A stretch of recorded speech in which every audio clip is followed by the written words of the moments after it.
Kisah mistis dari Galodo di Sumbar, dua jembatan tak hancur dilewati batu raksasa. Kisah mistis mewarnai insiden banjir lahar dingin Gunung Marapi, Sumatera Barat, yang mengakibatkan puluhan orang meninggal dunia. Adapun insiden banjir lahar dingin tersebut terjadi pada Sabtu, tanggal 11 Mei tahun 2024, malam dan sekira pukul 10 waktu Indonesia Barat. Banjir lahar dingin itu sampai ke pemukiman warga di Jalan Raya Canduang, Nagari Bukit Batabuah, Kabupaten Agam, Sumatera Barat. Surya, petani terong Bukit Batabuah yang ladangnya ikut tertimbun banjir lahar dingin atau Galodo, melihat fenomena ini sebagai hal mistis. Pria kelahiran Mandailing, Sumatera Utara ini sudah bertahun-tahun lamanya menanam terong di aliran sungai dari Gunung Marapi. Tidak ada firasat apapun sebelum lahar dingin itu menyeret bebatuan raksasa dari perut Gunung Marapi dan bermuara di wilayah Bukit Batabuah. Sebelum kejadian saya masih sempat tanam terong, tetapi memang tidak ada tanda-tanda Galodo akan terjadi malam hari, ucap Surya kepada Tribun Network, Rabu, tanggal 15 Mei tahun 2024. Melalui temannya, Surya sempat diberitahu bahwa Galodo kembali terjadi, tetapi kali ini lebih besar. Tempatnya tinggal memang agak jauh dari sungai, sehingga dia menganggap kabar dari temannya itu sambil berlalu. Bercanda saja, mana mungkin bisa sore tadi di sungai tidak ada tanda-tanda Galodo, hanya ada anak-anak main kejar kayu tonggak tomat, pikir pria berambut gondrong itu. Hingga pada pagi harinya, Surya bergegas menuju ke ladang tanaman terongnya. Tak disangka-sangka kondisi di Bukit Batabuah hancur lebur. Surya mengaku tidak percaya bagaimana bisa bebatuan raksasa ini sampai ke bawah. Sementara ada dua jembatan yang hanya bisa dilalui satu mobil masih utuh tidak hancur. Bagi saya ini misteri, tidak mungkin batu-batu ini datang dari langit, sedangkan 2 km sebelumnya ada dua jembatan masih utuh penghubung ke Kubang Putiah, ungkapnya. Menurutnya, kalaulah batu-batu besar dan kayu besar ini turun berbarengan, kemungkinan tertahan di jembatan sebelumnya. Ku tengok ndak ada satupun di jalan itu kayu tonggak yang luber ke jalan. Bengong pula saya, imbuhnya dengan logat Sumatera. Surya menyandingkan fenomena ini dengan cerita air mata Ibu Malin Kundang yang berubah menjadi batu. Sampai sekarang tidak ada yang tahu batu Malin Kundang itu jenis batu apa, ucapnya. Dia menekankan bahwa peristiwa ini adalah pengingat bahwa alam dan semesta milik Tuhan Yang Maha Kuasa. Selain batu-batuan berdiameter besar, sejumlah batang pohon tua dan kayu juga ikut terbawa Galodo. Surya berharap kondisi yang dialami warga Bukit Batabuah mendapat perhatian serius dari pemerintah. Banjir lahar dingin Gunung Marapi merusak ladang sawah petani yang tertimbun sedimen lumpur material batu dan kayu besar. Kepala Dinas Komunikasi dan Informasi, Kominfo, Kabupaten Agam Ksatria menjelaskan, hamparan sawah dilanda banjir lahar dingin diperkirakan ratusan hektar. Hingga kini petugas dari Dinas Pertanian Kabupaten Agam sedang melakukan pendataan di lapangan. Hamparan sawah yang tertimbun material banjir berupa batu dan kayu itu cukup luas. Terang Ksatria di posko utama berlokasi di SD Negeri 08 Kubang 2 Koto Panjang Bukit Batabuah. Sebagian sawah ada yang sudah siap panen, ada juga baru bercocok tanam dan akan panen. Dampak dari pasca banjir lahar dingin membuat masyarakat mengalami kerugian cukup besar di samping lahan pertanian dan kolam ikan serta tempat berusaha. Guru honorer terseret banjir bandang sejauh 72 km, jasadnya ditemukan di pantai. Seorang guru honorer menjadi korban banjir bandang dan lahar dingin di Sumatera Barat, Sumbar, hingga terseret sejauh 72 km. Bahkan, jasad guru honorer tersebut ditemukan mengapung di pantai Pasir Jambak, Koto Tangah, Padang, Sumatera Barat, Minggu, tanggal 12 Mei tahun 2024. Guru honorer perempuan berinisial RY, 36, itu menjadi satu dari puluhan korban meninggal akibat banjir bandang yang menerjang sejumlah wilayah di Sumatera Barat, Sabtu, tanggal 11 Mei tahun 2024. Guru honorer di Padang Panjang itu awalnya dilaporkan hilang terseret banjir pada Sabtu malam. Diduga RY terseret arus sungai sepanjang 72 km dari Padang Panjang melewati Padang Pariaman hingga akhirnya ditemukan di pantai Pasir Jambak, Padang. Demikian disampaikan Kasih Humas Polresta Padang, Ibda Yanti Delvina saat dihubungi Kompas.com, Senin, tanggal 13 Mei tahun 2024. Benar, ada penemuan mayat perempuan mengapung di pantai Pasir Jambak. Awalnya kita tidak tahu itu korban banjir Padang Panjang, katanya. Yanti menjelaskan, jasad korban ditemukan pertama kali oleh nelayan. Nelayan itu lantas melaporkan temuan tersebut ke warga lainnya, lalu diteruskan ke Polsek Koto Tangah, Padang. Mendapat laporan tersebut, petugas Polsek Koto Tangah langsung menuju ke lokasi.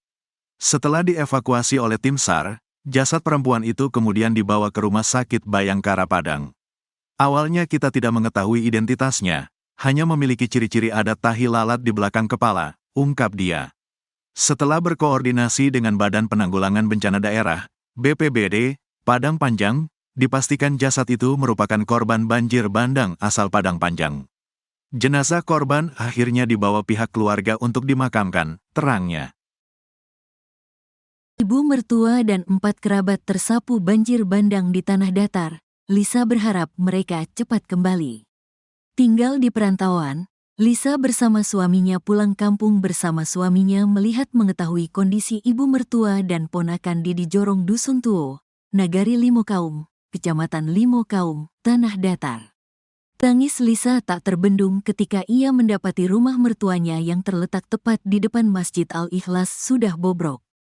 Puing bangunan kotor dipenuhi lumpur dan banyak orang yang bekerja membersihkan material banjir bandang itu.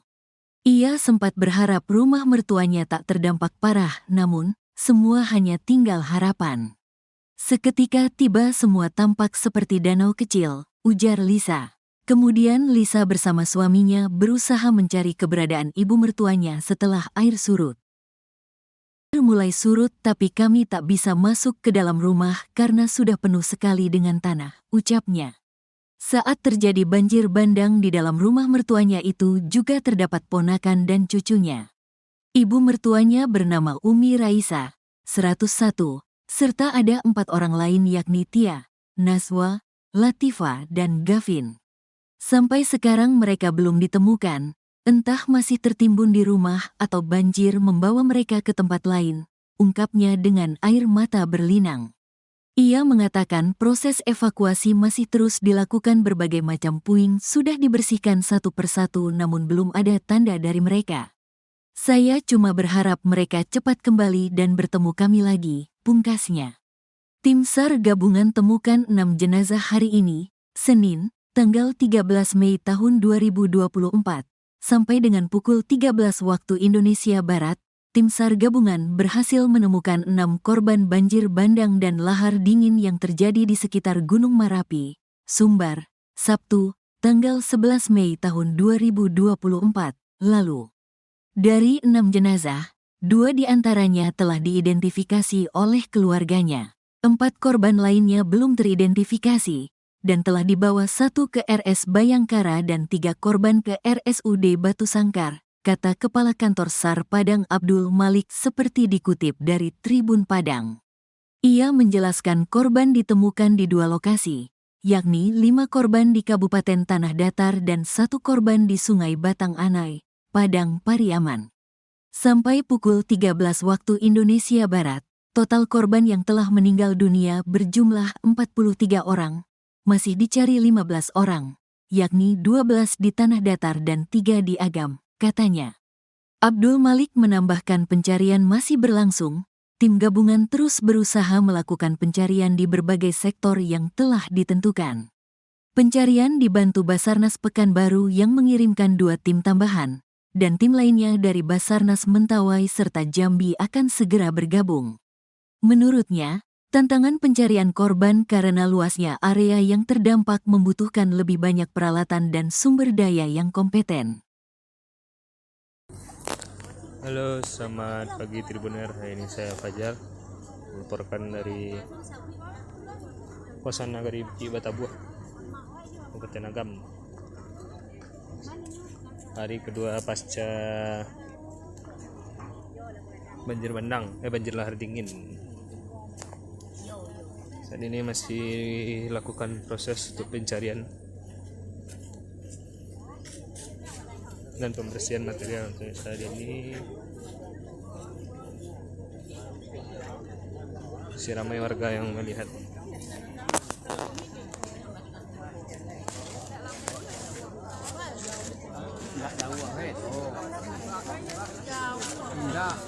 Gimana ya? ke bawah. Pak, Bu, yang di tengah dikosongkan, Pak, Bu. Mobil mau lewat, Pak. Mau lewat, Pak. Bu, di pinggir ya. Di pinggir. Tolong ke pinggir. Pinggir. Tengah-tengah jangan diisi, Pak, Bu. Jangan ada yang di tengah.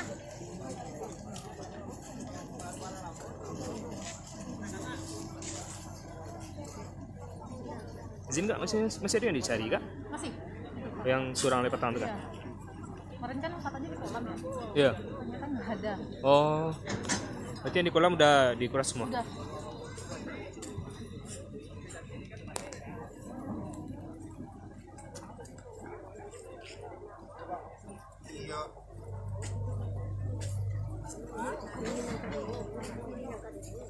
Di pinggir ya, Pak.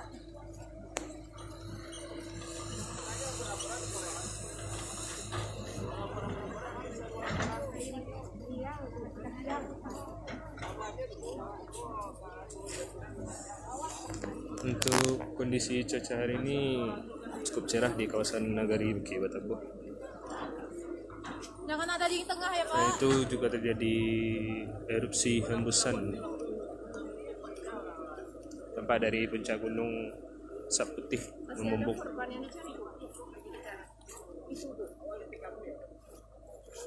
Selain itu, tim gabungan masih mencari korban satu lagi. Selain itu, tempat juga alat berat.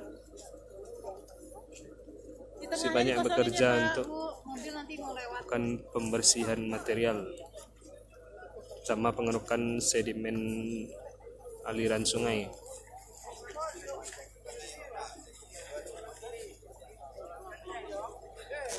Pinggir ya, Pak. Mobil nanti mau lewat, Pak. Kepala kiri ya, Bang. Logistik BPBD.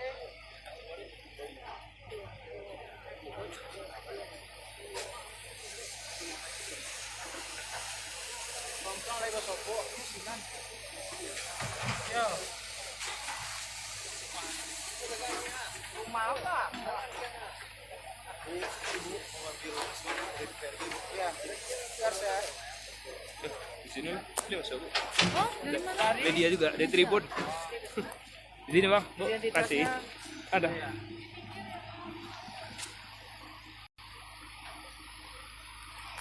Sehat bang.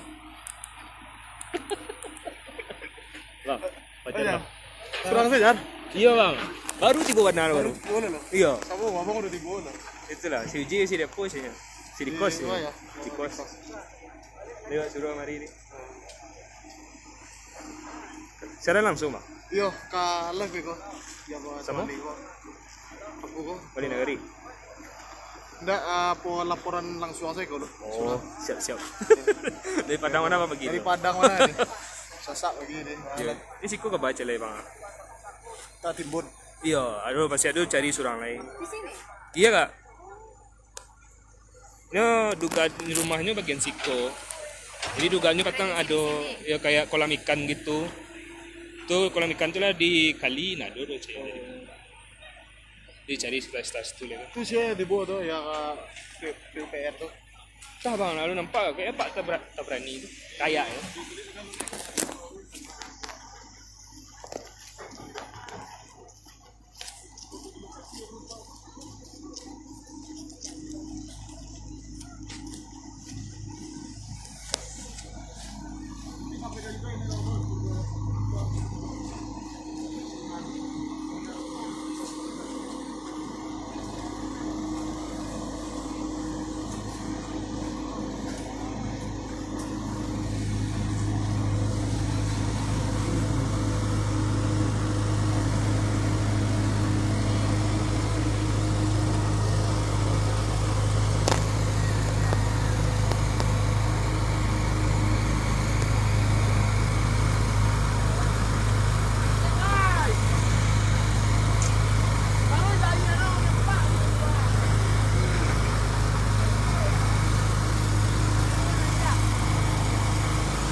Sehat Pak.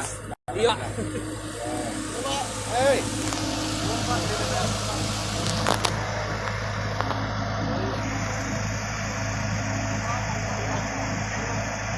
Baru tiko Pak dari tadi. Dari tadi. Apa hiko nih? Hiko Pak. Nah, Oh. Pengen cikgu loh. iya. Oh. Kan rumah apa? Siap pula.